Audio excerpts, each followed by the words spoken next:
নমস্কার। সত্যি ভূতের গল্পে সবাইকে স্বাগত এবং বড়দেরকে প্রণাম এবং শ্রদ্ধা জানিয়ে এবং ছোটদেরকে ভালোবাসা এবং স্নেহ জানিয়ে শুরু করছি আজকের সত্যি ভূতের গল্প।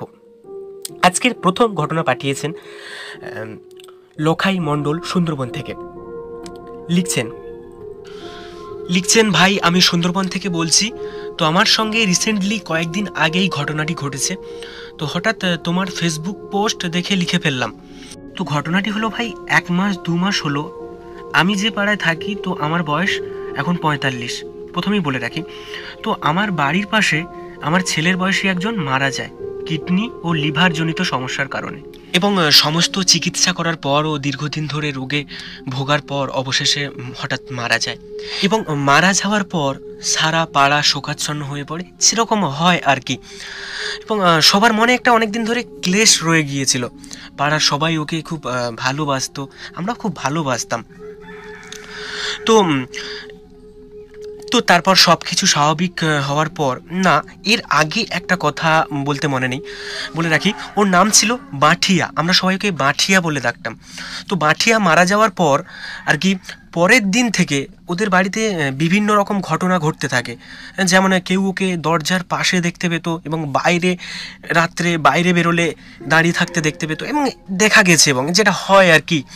তো তারপর সব কিছু স্বাভাবিক হতে আমার সাথে যেটা ঘটেছে সেটাই এখন আমি বলছি। একদিন আমি কাজ থেকে বাড়ি ফিরছি আর কি।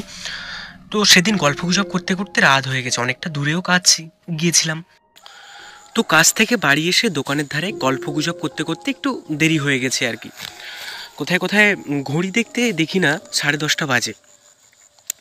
তো তারপর বাড়ির দিকে রওনা দিলাম। বলে রাখি, আমাদের যে বাড়ি নদীর পাশে, তা নদীর পাশে বলতে নদীর বাঁধ থেকে নেমে সোজা মাঠের মাঝখান থেকে আমাদের আলপথ, অর্থাৎ বাঁধ আর কি।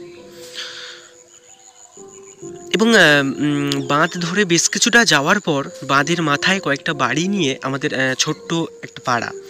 তো তার মধ্যে বাটিয়াদের বাড়ি ছিল। বাড়িটা পড়ে বাঁধের মাঝখান বরাবর, মানে আমাদের বাড়িটা থেকে অনেক দূরে, অনেক দূরে বলতে বেশ কিছুটা দূরে। তো আমি আসছি তখন রাত 11টা বাজতে যায়, বললাম 10:30 11টার কাছাকাছি। ওদের বাড়ির সামনে যখন এলাম, আমার গাটা হঠাৎ ছমছম করে উঠল। তখন পুরো চাঁদের আলোয় রাত যেন ঝকঝক করছে। কি যেন মনে হলো, ওদের বাড়ির দিকে একবার তাকালাম। তাকিয়ে দেখি বাইরে চেয়ার নিয়ে কে বসে আছে। আমি ভাবলাম এত রাতে বাইরে চেয়ার নিয়ে কে বসে আছে, ভাবলাম ওদের বাড়ির লোকজন হবে হয়তো। এই ভেবে আমি বললাম, কে গো, বলে টর্চ মারলাম। কিন্তু যখন টর্চ মারি তখন দেখি কেউ নেই। আবার যখন টর্চ বন্ধ করি তখন দেখি একইভাবে চেয়ার নিয়ে কে বসে আছে। আমার গা আড়ষ্ট হয়ে গেল এবং শরীর শিরশিরিয়ে উঠল। আমি আরও একবার টর্চ মারলাম, দেখলাম কেউ নেই। তখন আমার বুঝতে আর বাকি রইল না, এবং তখন এত ভয় পেয়ে গিয়েছিলাম, এক দৌড় দিলাম বাড়ির দিকে। এবং তার পরের দিন সকাল থেকে আমার গায়ে ভীষণ জ্বর আসে। এবং ঠিক যেমন বাঁটিয়া যখন অসুস্থ ছিল বেঁচে থাকতে, তখন ও ওই চেয়ারটায় সবসময় ওখানে বসে থাকতো, আমার ওটা মনেই ছিল না। তো দাদা, এই ছিল ঘটনা। ভালো লাগলে সবাইকে শুনিও। তো প্রথম ঘটনা কেমন লাগলো সবাই কমেন্ট করে জানিও।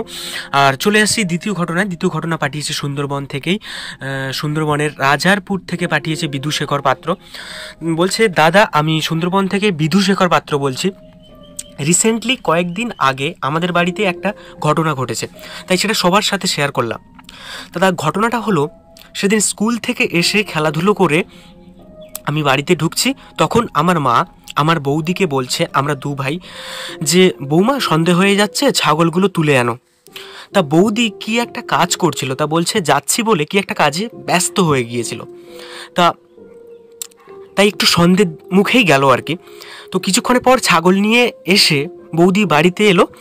মা সন্ধ্যের রান্না নিয়ে কি একটা কথা বলতে যাচ্ছিল বৌদিকে, এবং সেই সময় আমি আর মা দেখছি যে বৌদি কেমনভাবে আমাদের দিকে চেয়ে আছে।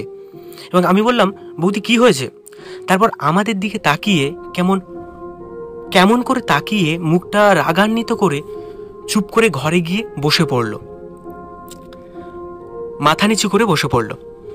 এবং আমরা কিছু বলতে যাব তার আগেই আমাদেরকে অপ্রত্যাশিতভাবে কথা বলতে শুরু করলো এবং আমাদের ঘর থেকে দূর হয়ে বেরিয়ে যেতে বললো, বলে মাথা নিচু করে গুঁ গুঁ আওয়াজ করতে লাগলো। এবং বাবা আসতে বাবাকে বললাম, এবং আমার দাদা কাজের জন্য বাইরে থাকে, এবং বাবা আসতে বাবাকে বলতে, এবং বাবাও ডাকাডাকি করলো এবং সেই রকম অপ্রত্যাশিত কথাবার্তা। এবং সেই রাতে আর বৌদি ঘর থেকে বেরোলো না।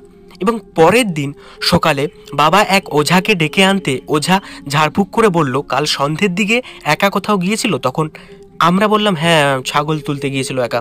তখন ওঝা বলল যে যে জায়গায় গিয়েছিল ছাগল আনতে সন্ধে হয়ে যাওয়ায় একা খুব ভয় পেয়েছিল এবং তা বাদে খোলা চুলে গিয়েছিল, তাই গায়ে হাওয়া লেগেছে। এবং তারপর দিন থেকে বৌদির খুব জ্বর এসেছিল। তো দাদা এই ছিল ঘটনা। ভালো লাগলে সবাইকে শুনিও। তো আজকের এই পর্যন্ত, আবার পরবর্তী সত্যি ভূতের ঘটনা নিয়ে চলে আসব। ততক্ষণ চ্যানেলটিকে সাবস্ক্রাইব করো এবং ঘটনা শুনতে পাশে থেকো। এবং তোমাদের যদি কেউ তোমাদের জীবনে ঘটে থাকা সত্যি ঘটনা পাঠাতে চাও, তাহলে আমাদের নিচে ডেসক্রিপশনে হোয়াটসঅ্যাপ নাম্বার দিয়ে দেওয়া হবে, সেই নাম্বারে তোমরা অবশ্যই পাঠাতে পারো।